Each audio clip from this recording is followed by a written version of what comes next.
Lunedì 24 agosto, San Bartolomeo Apostolo. È il 237° giorno dall'inizio dell'anno, ne mancano 129 al termine. Il sole sorge alle 6:23, tramonta alle 20:02. La luna sorge alle 12:46, tramonta alle 23:03.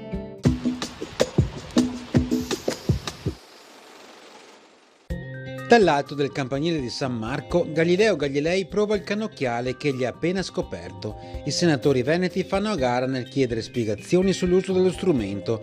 Non si stancano di guardare attraverso le lenti, si meravigliano di vedere così da vicino Chioggia, Treviso, Conegliano e altri paesi. Più tardi, recatosi in Palazzo Ducale, lo scienziato farà atto di donazione a Venezia del primo cannocchiale della storia.